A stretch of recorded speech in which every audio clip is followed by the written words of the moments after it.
Actions ని అయితే ఇక్కడ ఏమవుతుందంటే ప్రజలు మోసపోతున్నారు, పార్టీలు మోసపోతున్నాయి. ఈ సర్వేల వల్ల, ఈ ఎగ్జిట్ పోల్స్ వల్ల, ప్రీ పోల్ వల్ల, పోస్ట్ పోల్ వల్ల నష్టపోతున్నారు. కానీ వాళ్ళకు వ్యతిరేకంగా ఎగ్జిట్ పోల్స్ వచ్చినప్పుడేమో వీటిని నమ్మొద్దంటారు, వాళ్ళకి అనుకూలంగా వచ్చినప్పుడేమో బ్రహ్మాండంగా ఇచ్చారంట. అంటే ఈ పార్టీలు కూడా అలాగే డబుల్ టంగ్ అన్నట్టుగా డ్యూయల్ టంగ్ దీంతోనే మాట్లాడుతున్నారు. ఇవాళ ఇందాక నేను అన్నాను కదా, ఒక పొలిటికల్ పార్టీ డెసిషన్ తీసుకుంది ఏమని అంటే ఈ ఎగ్జిట్ పోల్స్ మీద నమ్మడానికి లేదు వీటిని, రేపు ఎగ్జిట్ పోల్స్ని బేస్ చేసుకుని పెట్టే టీవీ డిబేట్స్కి మన వాళ్ళు ఎవరు వెళ్ళొద్దని టోటల్ ర్యాంక్ అండ్ ఫైల్ వాళ్ళ కార్యకర్తలందరికీ లీడర్ క్యాడర్కి మొత్తానికి ఇది ఇచ్చారు. ఇది ఎవరు అని అంటే పవన్ ఖేరా. ఆయన ఎవరో తెలుసు మీకు, కాంగ్రెస్ పార్టీ లీడర్ ఆయన, అంటే డెసిషన్ మేకర్ ఆయన, స్పోక్స్ పర్సన్, మీడియా హెడ్, అదే spokesperson, media head.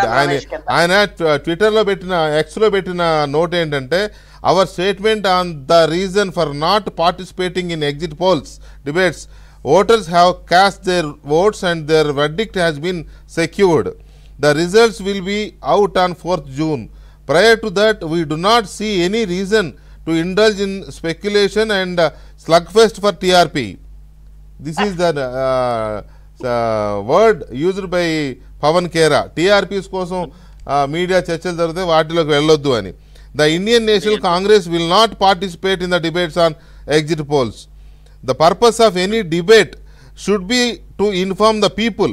We will happily partake in debates from 4th June onwards.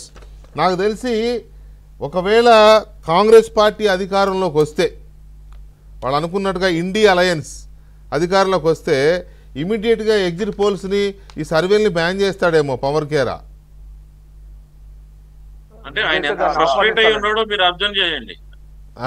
ఏంటి ఆయన ఎంత ఫ్రస్ట్రేట్ అయి ఉన్నాడో అర్థం చేసుకోండి. రోజు వచ్చే మిలియన్ ఆఫ్ డేటాస్ ని చూడలేక మనమే బోరు కొట్టుంటే ఒక పార్టీని నడిపే వ్యవస్థలో ఉన్న కీలకమైన వ్యక్తులు ఎంత ఇరిటేటివ్ గా ఉంటారో మనం కూడా అర్థం చేసుకోవాలి. అవును, అలా కాదండి, అలా అని డిబేట్కి వెళ్ళొద్దన్నాడని వాళ్ళ అధికార ప్రతినిధులు మన డిబేట్కి మనం పిలిస్తే రారు, కానీ టీవీలు చూడకుండా ఉంటారా ఇంట్లో రేపు? సార్ ఒక్క విషయం సార్, రేపు మీరు ఎగ్జిట్ పోల్ ని మీ ఛానల్లో కూడా వస్తున్నాయి కాబట్టి మీరు ఒకటే 2019-14 లాస్ట్ 3 కాంజిక్యూటివ్ ఎలక్షన్స్ లో ఏ ఏజెన్సీలు పక్కాగా ఇచ్చినాయో వాటినే మీరు పబ్లిష్ చేయండి.